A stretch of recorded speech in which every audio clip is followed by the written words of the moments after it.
Assalamualaikum warahmatullahi wabarakatuh. Hamdan syukran lillah amma ba'd. Sahabat Indonesia Plural yang saya hormati dan saya banggakan. Kita lihat nih, Ahmad Khozinuddin ngamuk saudara. Persi tegang. Adu mulut, hampir adu jotos dengan aparat kepolisian, ada TNI juga di sana. Dia kayaknya memaksa masuk ke Kejaksaan Agung kalau nggak salah ya.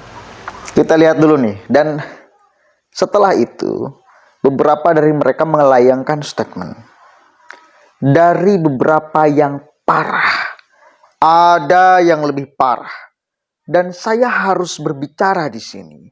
Gak boleh kalian terus ngeklaim atas nama rakyat, dan kalian seolah paling mewakili Tuhan. Gak boleh, saudara.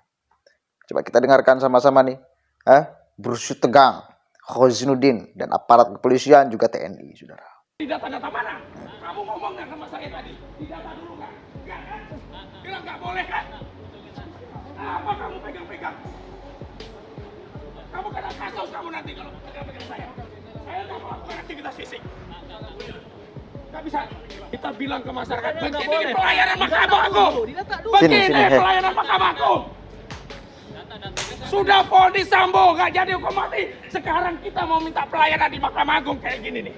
Luar biasa negara ini ya. Mungkin untuk yang kesekian kalinya rakyat bertanya kembali. Ya. Jangan. Kalau saya sebagai rakyat, boleh. mungkin Niskala, saya mengatakan baru satu orang, tidak mungkin mewakili rakyat katanya gitu. Tapi atas nama individu saya pribadi, ya, saya mengatakan jika kasus ini berlanjut, ingat Pak Jokowi gitu. Kejujuran di dunia ini, terutama di Indonesia ini sangat mahal harganya. Saya ulang Pak Jokowi, ya, Anda masih beragama Islam, Anda masih punya iman, Anda masih punya moral, Anda masih punya etika, jujurlah Anda kepada kami rakyat Indonesia gitu. Kalau benar ijazah Bapak asli, tunjukkan kepada kami. Tunjukkan kepada kami rakyat Indonesia gitu. Mau kemana, Dede? Tapi kalau terbukti palsu, ya, dengan sukarela semestinya Bapak Presiden dengan segala hormat wajib mengundurkan diri dengan segera. Kalau tidak, ini menjadi akan presiden buruk bagi presiden berikutnya gitu. Kenapa? Yang ijazah palsu saja yang sudah dibuktikan di pengadilan bisa menjadi presiden. Apalagi yang tidak punya ijazah gitu. Yang palsu saja bisa jadi presiden, apalagi yang tidak punya gitu. Artinya apa? Negara ini ternyata tidak punya aturan, ya. Kita dididik dari SD, dari SMP, dari SMA sampai perguruan tinggi dengan etika kejujuran. Nah, saya mempertanyakan kembali gitu kepada Bapak Presiden, di mana kejujuran Anda? Kalau benar Anda punya ijazah, buktikan secara gentleman. Buktikan secara kesatria gitu, ya. Jangan main sembunyi-sembunyi gitu. Kenapa? Satu kejahatan, kebohongan, ya, itu akan terbukti dan dampaknya sangat menyakitkan Bapak Jokowi. Mungkin hari ini Anda masih berkuasa, masih bisa menyimpan rahasia itu gitu.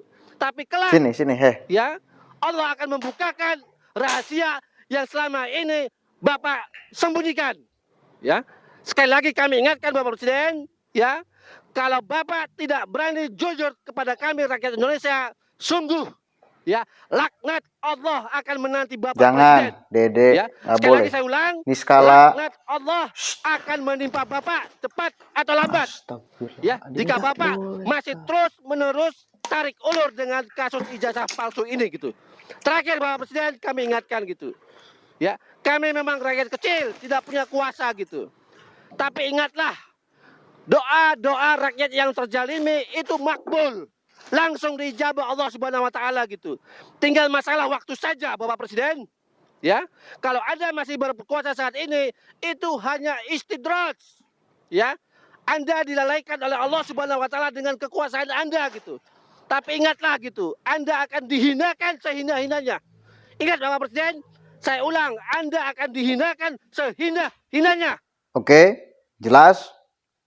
Kurang ajar atau tidak? Yang kedua itu ya, yang ngomong, yang dia mengutuk Presiden Jokowi, yang dia mengatakan bahwa Presiden Jokowi akan sebentar lagi mendapatkan laknat, ya, mendapatkan kemudian siksaan dari Allah, seolah-olah kayak gitu. Presiden Jokowi mendapatkan laknat, mendapatkan siksaan. Bahkan jabatannya sampai saat ini adalah istidroj. Tahu istidroj? Panyungkun. Tidak diridhoi oleh Allah Subhanahu wa ta'ala. Enggak, maksudnya ini enggak boleh Anda klaim seolah Anda itu benar-benar sudah mendapatkan bisikan dari Allah untuk mengucapkan kalimat itu. Sehingga Anda berbicara mewakili atas nama Tuhan, atas nama Allah. Kan nggak bisa. Satu kali lagi nggak bisa. Anda seperti itu nggak bisa, bos. Tidak ada satupun orang yang berhak mewakili atas nama Allah. Nggak bisa. Anda klaim-klaim kayak gitu untuk mengutuk presiden. Dengan dalih bahwa Allah pun sama mengutuk presiden. Dari mana Anda tahu? Kapan Anda mendapatkan informasi dari malaikat Jibril untuk berbicara kayak gitu? Kapan Anda mendapatkan wahyu? Nah ini loh. Sembarangan di mereka itu di dalam hal ukhrawi ini luar biasa, saudara. Gak bisa dibiarkan. Gak bisa kemudian pembodohan ini lalu diabaikan. Sengaja dijejalkan kepada masyarakat tanpa ada kantor dari kita-kita yang paham. Bahwa narasi-narasi kayak gini tuh narasi-narasi yang manipulasi. Itu nafsu dia, lalu diklaim supaya mendapatkan kebenaran atas nama Allah. Itu emosi dia. Lalu diklaimkan atas nama Allah. Padahal emosi dia. Padahal nafsu dia. Padahal yang melaknat presiden adalah dia, bukan Allah. Belum tentu Allah. Dari mana dia bisa mengatakan bahwa jabatan selama ini adalah istidraj? Segeralah tobat segala macam. Semua orang juga ada kewajiban untuk bertobat. Bahkan Anda yang ngomong. Punya kewajiban untuk setiap detik, setiap saatnya itu tobat, saudara. Jadi, Allahumma sholli ala sayyidina Muhammad. Janganlah kau biasakan seperti itu. Terus membodohi orang-orang yang awam supaya mendapatkan ucapan kemarahan, nafsu, emosi kalian, legitimasi dari agama. Jangan. Karena selama itu Anda terus bicarakan, maka selama itu pula saya akan terus bersuara. Karena nggak bisa. Kalian terus membodohi orang yang awam di dalam agama. Dengan pemikiran picik kalian. Kalian ingin menyodorkan konsep khilafah gitu. Ingin supaya diterima oleh pemerintah. Sebelum pemerintah menerima, kalian harus sepakati dulu dengan seluruh umat Islam yang ada di Indonesia. Itu sebetulnya. Itu kuncinya. Kenapa sampai saat ini belum terjadi? Ide kalian itu dilegitimasi. Karena yang punya pikiran, imajinasi khilafah itu ya hanya kelompok kalian yang, mohon maaf, minoritas di Republik ini. Dan mayoritas masyarakat Indonesia yang muslim menolak konsep kalian itu. Jadi janganlah mimpi. Janganlah mimpi lah, jangan mimpi. Tuh Khauzinuddin hampir nggak digampar ya sama polisi. Seruntang-serentang kayak gitu. Apa sayang? Nggak boleh. Jangan. Oke, ya, maaf saya sedang bersama anak lagi main, lagi ngasuh. Mudah-mudahan ada manfaatnya. Wallahul muwaffiq ila aqwamit thoriq. Wallahu a'lam bishawab. Assalamualaikum warahmatullahi wabarakatuh.